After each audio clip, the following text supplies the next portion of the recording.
mom ថាគ្នាតែនេះពស្រឡាញ់គ្នាដល់ចាស់ហ្នឹងមិនប៉ុណ្ណាស្រឡាញ់គ្នាដល់ចាស់ជូនពរមិត្តភក្តិស្រឡាញ់គ្នារហូតដល់ចាស់កងខ្នងជូនពរមិត្តភក្តិរកស៊ីមានបានថ្ងៃនេះថ្ងៃល្អថ្ងៃហេងខ្ញុំសូមឲ្យកូនក្លាប់កូនល្មមរកស៊ីមានបានជូនពរឲ្យប្អូនមានសុភមង្គលឆាប់យកអាអូនឆាប់ជូ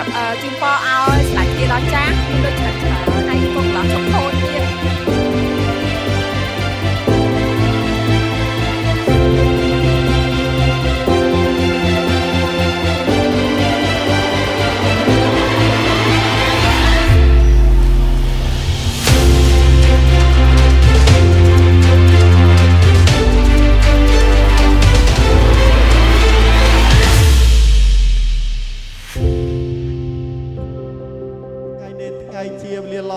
ទៀតថ្ងៃជាពលាបៃត្បិតអីមេដាបៃតាបានធំសាងខាងបានតកឡងទៅរកបញ្ចិតពិថ្លាមកហើយ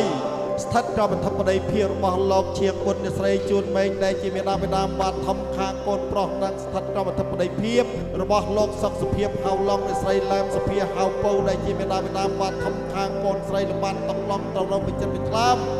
ទុកដាក់កូនស្រីនាមឡងភារឌីឲ្យទៅជាគូនកូនប្រុសណានាមជាកំលែងយៈទីរៀបចំ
ឱកាសនេះ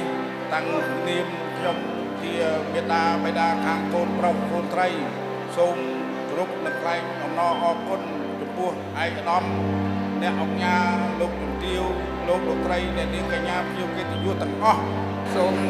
កបតែសេចក្តីសុខចម្រើនពេលត្រឡប់ទៅវិញប្រកបរកស៊ីមានបានទទួលបានជ័យជំនះរៀងខ្លួនសូមអរគុណ